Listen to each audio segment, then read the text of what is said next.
Ladies and gentlemen,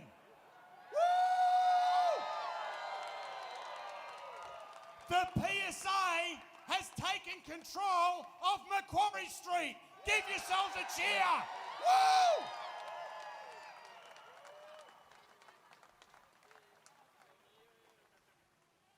I hope as we all march from Hyde Park today, you noticed as you came along the buildings on this street. The buildings on this street are the Land Titles Office, the Mint, which was the Treasury, the Barracks, which was for Justice, the hospital, the libraries here. These were the buildings that when white settlement started in Australia, that the public sector made and the public sector thought were important. And 200 years later, we're here again to say we're important. And one of those buildings is right behind me here.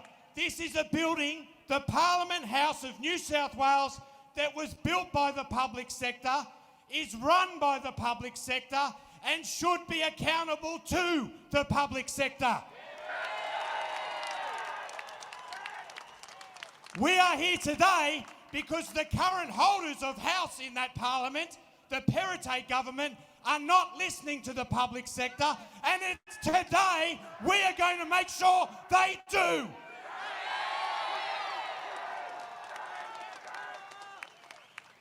It's great we're here. What we need for the next half an hour is noise. Are you with me? Is Perrottet going to hear us? What do we want? When do we want it? Now! What do we want? When do we want it? Now! You beauty. This is good. This is good. We're going to have some speakers now. I want to first turn to an important matter of business and ask our Community Engagement Officer, Ricky Walford, to do an acknowledge of country. Please make him welcome. Thank you very much, Troy. Great to see you all here today, but on behalf of the gathering here, I'd just like to acknowledge that we're marching and gathering on the land of the traditional owners of the Gadigal people of the Eora Nation. Pay our respects to elders, past, present and emerging, and wish you all a great rally today and all the way with the PSA. Good on you.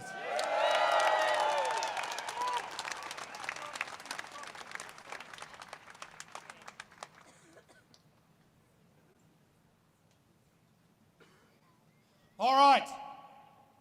We are here in our thousands in Macquarie Street. Thousands. I want to first acknowledge, though, you are not alone. We are hooked up today to many of your colleagues all over New South Wales because the anger you feel with this government is shared across New South Wales.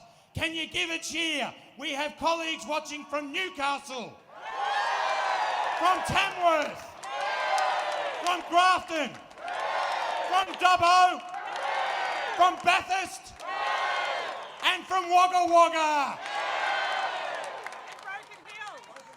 Oh, I'm sorry, I can't go off. And Broken Hill. Hey! I want to do a shout out because we are a very broad family in our union and it is something to be very proud of in days like this. I want to acknowledge a few groups that are here. Can I get a shout from those that work in our cultural institutions, our museums, the art gallery, the library, the botanical gardens? Thank you for being here. Can I get our shout out members in transport? You hear transport? Woo! We have members in primary industries like our fisheries. Hello fisheries, hey! We have many members that work in the environment across the state and also, where's our environment members? There they are, national parks, give them a cheer. We have members involved in courts and law. We have our legal aid members, our DPP, courts administration, our sheriffs. Where are our sheriffs? Give a yell, sheriffs. Then we have, and we can't forget, our members that work for corrective services in the community, in the jails, and of course, the mighty POVB. Go Correctives! And last but not least, and they're over there, our mighty members that work in education, in our schools, every day in the pandemic. We are a union of many parts, and those many parts are equally important and equally to be proud of. I want to introduce our first speaker, who is used to the idea of unions being across, but being combined about one issue we're all angry about, and they're in there. I want to introduce Mark Morey, Secretary of Unions New South Wales. Thanks very much, Troy. How about we make some noise? I say union, you say power. Union. Power. Union. Power. Union. Power. Union. Power. Now today's dispute. Got a Premier in here who thinks it's all simply about pay. This dispute, these disputes, the union movement's disputes in this state is broader than that. It's about three things. Firstly, it's about the overwork, the failing to fill positions, taking on extra work, longer hours, and no pay. Secondly, you've got a Premier who announces 10,000 new health workers. Where's he going to get them from? He can't hold on to the workforce he's got. How many people have had enough? Overwork, underpay. And finally, this dispute is about one word that sums it all up. That word is respect. It's a simple word. It's a small word. But when a Premier hands out pay rises and says to the vast bulk of people who got us through the COVID pandemic, you are worth nothing, that is a disgrace. Everyone should have been recognised for their work. Every public sector worker, everyone who went to work. And while they sat here with their shiny bums on their shiny seats, who was out making sure the state kept functioning? Who was out making sure you could get to work? You were. You were. Don't forget that word today. Respect. Respect. It's not a lot to ask. It's not a lot to be given. But more importantly, how about a pay rise for the hard work? I say union, you say power. Union. Power. Union. Power. Union. Power. Keep up the action. Thank you, Mark. Because of my bad handwriting, I missed a very, very important part of our membership. And I've just realised, can we say hello and give a cheer for our members that work in community services, child protection, every day. One of the hardest roles. One of the hardest roles you can perform in our membership. Thank you for being here. And I also see a sign over here for another group that's often forgotten, our members in the Ministry of Health, who guided us through the pandemic. Thank you for being here. We are not alone in this fight. We have other public sector unions supporting us, and we are supporting them. I want to say thank you to a couple of unions that are here today. I want to thank the Independent Education Union. I want to thank the nurses. I want to thank the New South Wales Teachers Federation in particular. I've got a message from their president, Maxine Sharkey. The New South Wales Teachers Federation stands in solidarity with all members of the PSA on strike today, Wednesday, 8th of June 2022. Unlike the PSA government, working side by side with the members of the PSA in our schools and TAFE colleges, we see and respect the value of your work. Thank you, New South Wales Teachers Federation. Yeah. I also want to acknowledge the firefighters up the back here. Thank you for being here, firefighters. Our members work side by side with the firefighters in the biggest bushfire crisis this state has ever had, and none of them are being acknowledged and none of them are being appreciated, and it's a disgrace.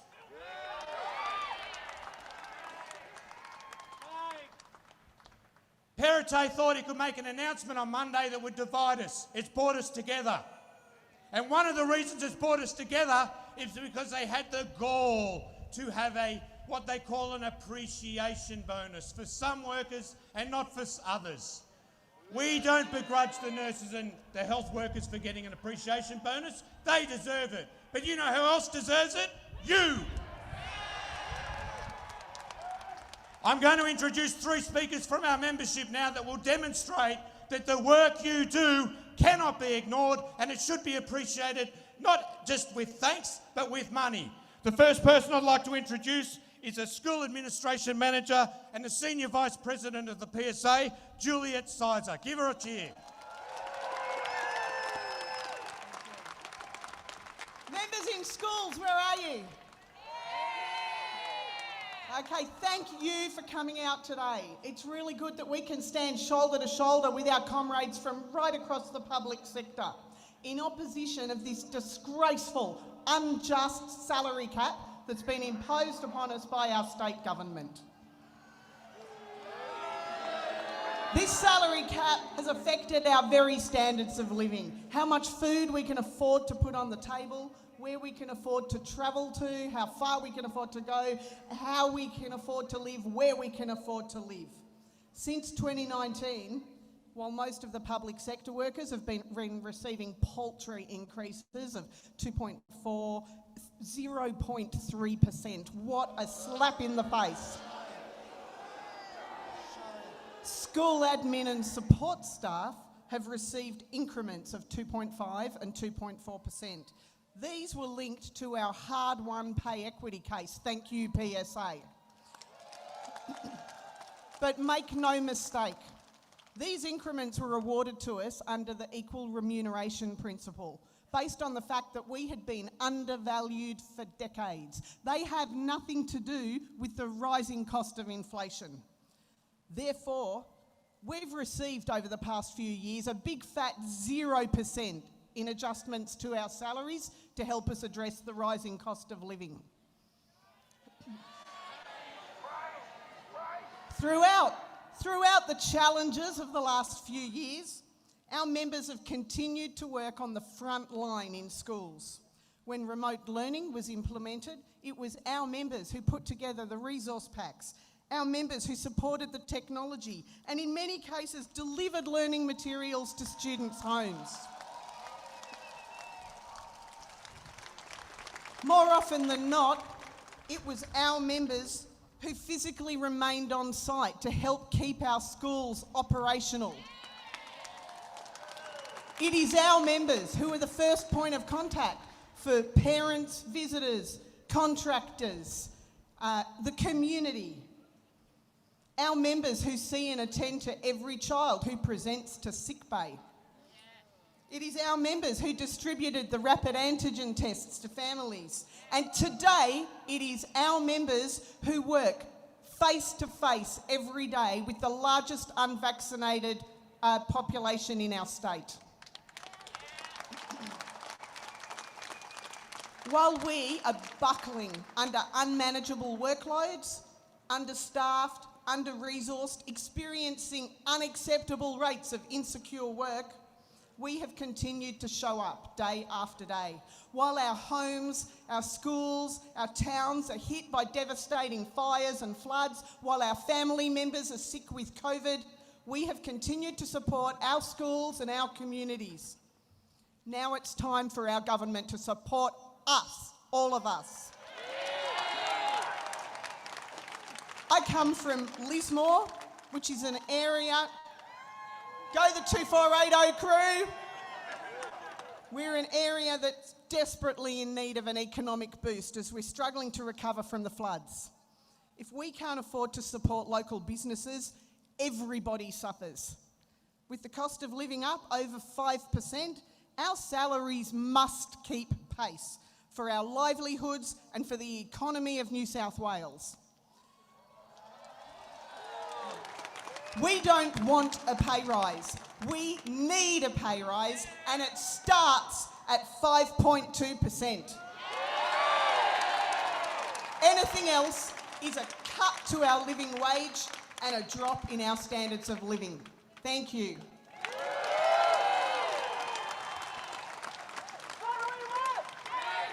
When When do we want it? Now. What do we want? When do we want it? Now. What do we want? When do we want it? Now. And if anyone can show this government why we deserve one, Juliet and her colleagues are a fine example. Give her another cheer, please. I have a couple more acknowledgements. I'd like to acknowledge the presence today and the support of Senator Tony Sheldon, the ALP Senator for New South Wales. Thank you, Tony, for being here.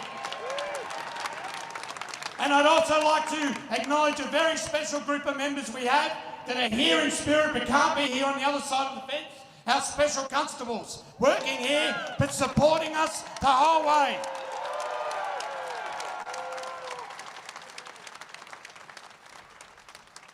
Our next speaker does a job that I certainly don't envy, and I doubt anyone who doesn't do it would envy. She is a community services child protection case officer. Her colleagues are here today, who worked right through the pandemic and yet again isn't someone worthy of an appreciation bonus. Can you make welcome Alison Corrigan?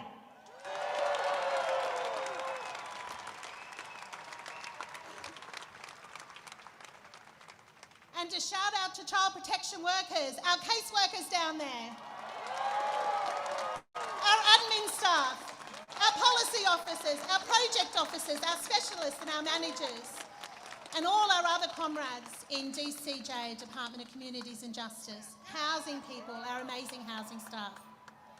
My name is Alison and I've been a child protection caseworker for more than 16 years. Our child protection workers in DCJ are always there for children and families throughout all of New South Wales. Our domestic violence caseworkers work 24/7, keeping women safe, keeping women alive and mourning their murders. Indeed, it is DCJ staff, myself included, who valiantly also ran the evacuation centres in times of natural disasters. Yes! And weren't they difficult to run? Yes, and we were the ones that ran those evacuation centres on barely any resources during the recent catastrophes of bushfires and floods. Child protection staff never stopped seeing children and families during the pandemic, the bushfires, the floods, and the never-ending staff shortages. With humility, little fanfare, and often clothed in enhanced PPE, during the Delta lockdown, child protection workers, myself included, kept seeing children in Western and Southwestern Sydney. We went to homes, to refuges, to children in residential care. We went to police stations, to hospitals, to schools, and tirelessly worked with our NGO partners. We visited children and families in quarantine and homeless families in temporary accommodation. We worked with children and families with COVID. We continued to care for children in out-of-home care who live in motels, who live in caravan parks, and similar awful situations because we don't have enough foster carers, because we don't have enough placement for children who are the responsibility of a minister of this government.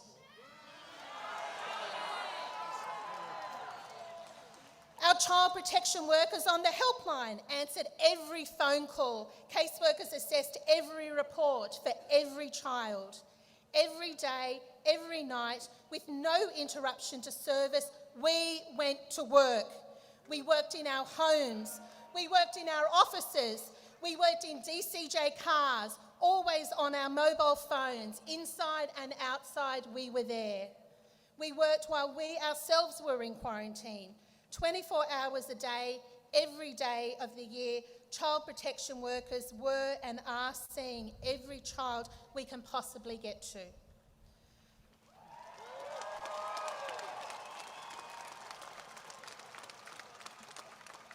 We are fiercely dedicated to keep children safe. We are the voice of that child who has no one else in their lives protecting them. We advocate and uphold children's human rights, and we always carry the hope that every child will live their best life. Our work is our passion, our professionalism, and our lived ethics. And yet our systems are broken. Shame. Under-resourcing and a contemptuous attitude by this government has starved our dedicated child protection workers to bring justice to so many of our children. We are seriously overworked and underfunded. Statutory child protection is core government work, and yet our system is under siege, being privatised, and children fall through the cracks. Since this government has been in power, child protection reports have more than doubled. Yet there has been no significant increase in caseworker numbers, and caseworkers are seeing twice as many children.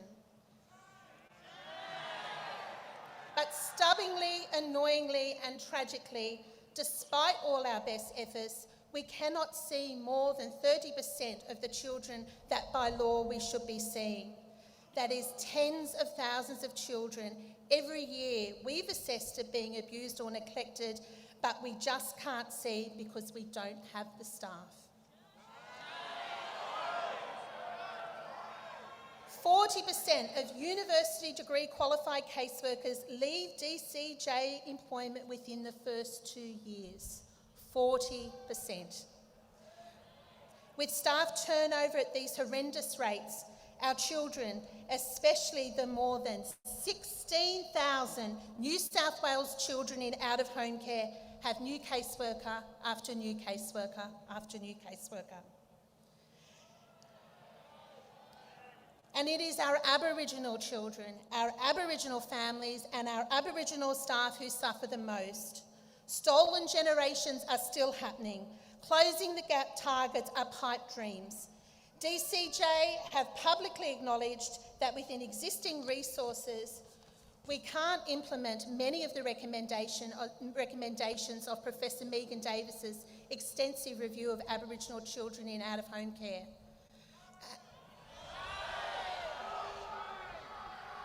And still the cries for justice, the cries for the lives of our Aboriginal children fall on this government's deaf ears. And child protection workers are working harder and smarter, often working in our own time, losing flex time, working weekends, burnout, workplace injury, and unacceptable levels of trauma, both reported and unreported, are amongst us all. Time, money and well-being stolen from us and from our families. Child protection workers practice relationship-based work. We uphold the dignity of children and the families we work with. And yet this same dignity, this same respect is not shown to us as employees of this government. Give us the resources to do our job so that no child will ever need child protection services. Give us the dignity and respect by stopping the pay cuts that we can keep delivering for every child in New South Wales who needs us. Our workers, our children deserve no less. Our kids are our future. Thank you.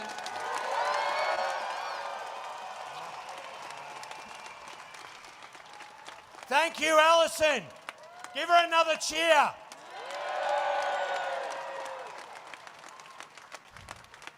We're rallying against Parliament today, but I want to acknowledge that there are members of Parliament that are here and here in support. We have multiple members here, too many to list individually, multiple members of the ALP, the Greens and the Shooters. Give them a cheer. I particularly want to acknowledge that the shadow spokesperson for Industrial Relations is here, Sophie Kotsis. And I'll tell you who's not here, the Minister for Industrial Relations.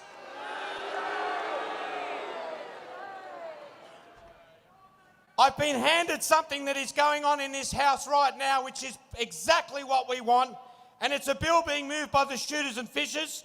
Robert Borsak's moved this bill, and it is essentially a bill asking for the public sector remuneration cap to be repealed. Do we want it?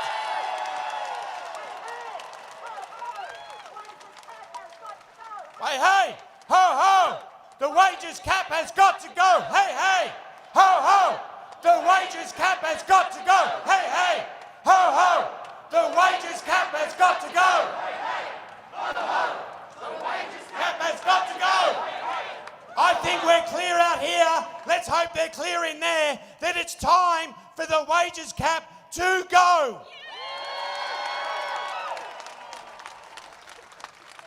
Our next speaker is someone that I am very proud to work with every day. I am proud to share this stage with, and I'm sure you should all be proud of as well. She is a senior correctional officer. She's the POV chairperson, and she's the PSA president, Nicole Jess. Make her welcome.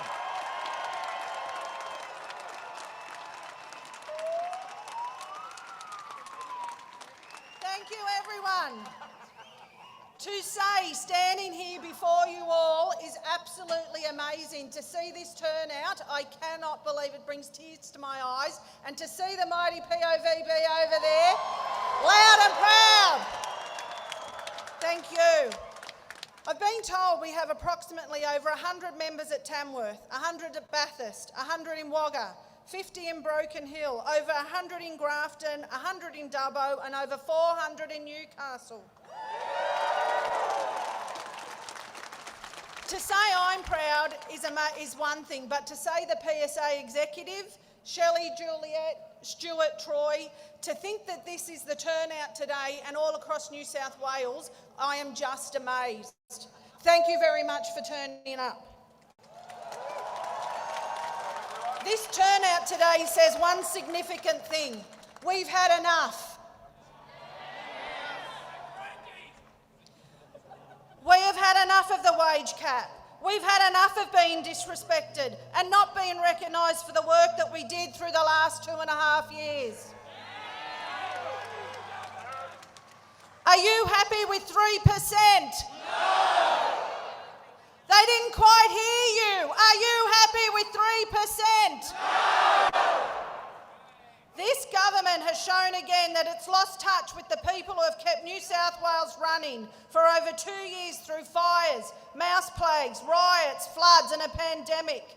Where is our thank you? Where is our appreciation? Where is our recognition?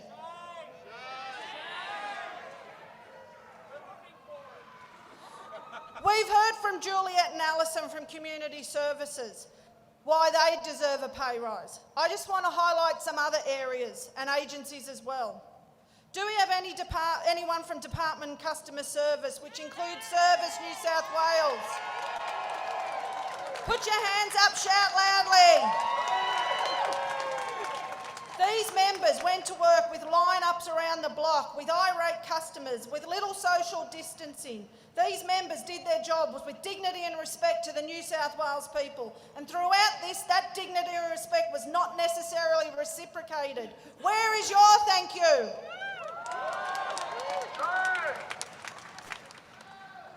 We may not have many police radio people here or state emergency services, but do we have any here today? Workers from fire and rescue, national parks and wildlife, fisheries. These people responded to thousands of calls when this state went through fires and floods. They helped save lives and property whilst their own property and families were in danger, all the while doing this at their own risk. Have you been thanked this week by this government? No! Now for the members from court, sheriffs, community corrections, youth justice and non-custodial staff. Where are you? There's been assaults. Community corrections have had to go to clients' house with no knowledge of what they'll be fronted with. All these members are facing aggression on a daily basis, constant wearing of PPE and ensuring that the state and criminal system runs smoothly. Have you been thanked this week? Now for my mighty POVB.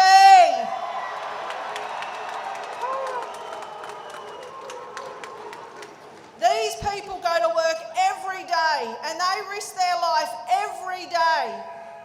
They have worked through fires, floods, mice plagues. We've dealt with over 5,000 COVID positive inmates. Short staff shortages due to staff contacting COVID and risking taking it back to their families. We had to wear PPE for sometimes up to 24 hours in shifts because of staff shortages. Assaults have increased by 30%, and spitting was the weapon of choice by the people that we deal with on a daily basis. We were constantly told our locations had to be managed like a nursing home. We adapted and rose to the challenge. Yet where is our thanks? Where is our appreciation? Shame on you, Premier.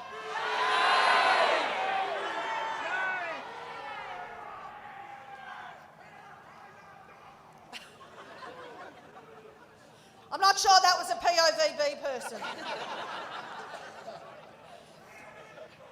The PSA thank you and appreciate every single member from the smallest branches to the largest. It is appalling that this government has not given us the respect that we all deserve as frontline workers and for keeping New South Wales running.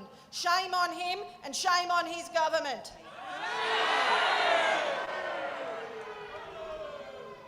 We need to keep this momentum going. The state election is coming next year, and I can assure you we will not be thanking this government.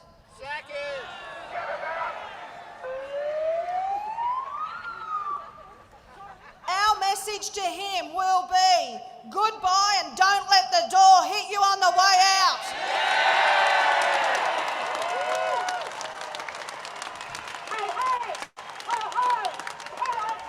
Got to go, hey, hey, ho, ho. Parity has got to go. Parity has got to go, hey, hey, ho, ho. Parity has got to go. Ho, ho. Parity has got to go. And take that bloody wages cap with you when you do. Our next and final speaker needs no introduction. He is front and centre, fighting for you every single day, day and night. Can I introduce the Secretary of the PSA, Stuart Little? Thank you, Troy. I'd just like to start by acknowledging the mighty Gadigal of the Eora Nation, pay my respect to elders past and present, and acknowledge all First Nations people who are here today. Like Troy, thank you. I'd also like to acknowledge all of those magnificent trade unions that are here, standing shoulder to shoulder with us today in our struggle. Thank you. Our parliamentarians that got out here and our other dignitaries, thank you. But can I say, members, for you, you are just a beautiful sight. Can I please ask you turn around to the person next to you, shake their hand, congratulate them. Just take a moment to do it. Won't take a second. You need congratulating. Everyone. Because not only are you here standing up for every frontline public sector worker, you're standing up for your families, you're standing up for the community, because you need a pay rise. And can I say from the very onset, it is an absolute disgrace that frontline workers need to go on strike to send a message to Premier Perrottet. That enough is enough. We've had it with waiting for a pay rise, a fair pay rise. Our time is now. It is abundantly clear that Mr Perrottet does not have a plan on how to deal with inflation or the cost of living. In case you missed it yesterday, interest rates went up, electricity is up, power is up, food is up, commodities are up. The only thing that's not up are our wages. But every time there is a crisis, every time there is an emergency, it is the public sector that the community turn to. Whether it is in flood, in fire, during the pandemic, whether it's managing school education, the prison system, child protection, Service New South Wales, our environment, our waterways, our fisheries, all of the services, I can't go through them. You turn up. You get the job done. But the least the Premier can do is make sure that your wages aren't going backwards. Now I have the utmost respect for health workers. They deserve every pay rise that they can get. But I also know that every person attending this rally deserves to be appreciated and respected. How on earth can the Premier hand out a $3,000 appreciation payment to health workers but turn his back on every frontline worker who is here today? And not just our members, the police, the teachers, the firefighters, every frontline worker. And let me tell you why. He does not appreciate you, he does not value you, he does not respect you.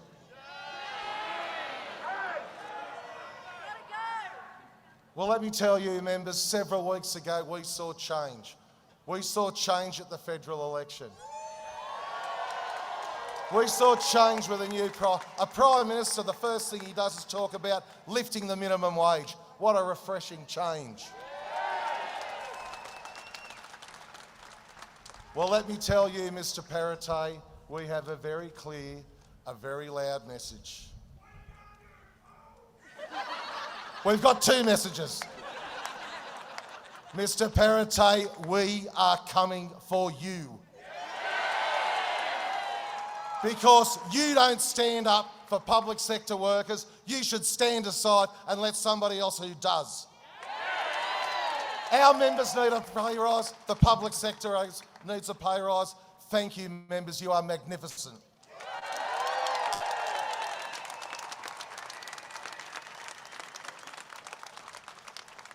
Ladies and gentlemen, that's the end of our formal speeches, but I think we have a few things to wrap up here.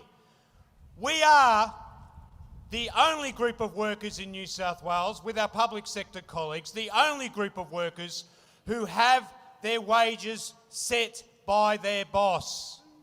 We are the only ones, and that has to end.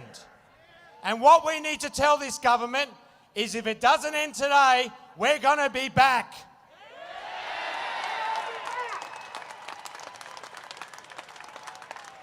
We do not stop. We are not going to take a pay cut. We are not going to take any more lack of respect. And we are going to win.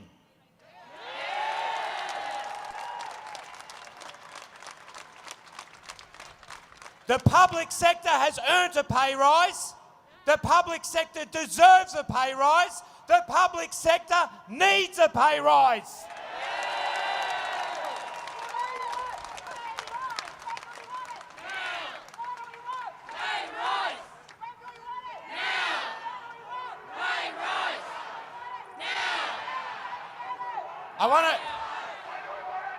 I want to start one more chant before we go, and it's to make it very clear in that house, very clear. Follow me. The PSA is here to say, we need a pay rise, Perrottet. The PSA is here to say, we need a pay rise, Perrottet. The PSA is here to say, we need a pay rise, Perrottet. Thank you, members. Thank you, thank you, thank you. We fight on.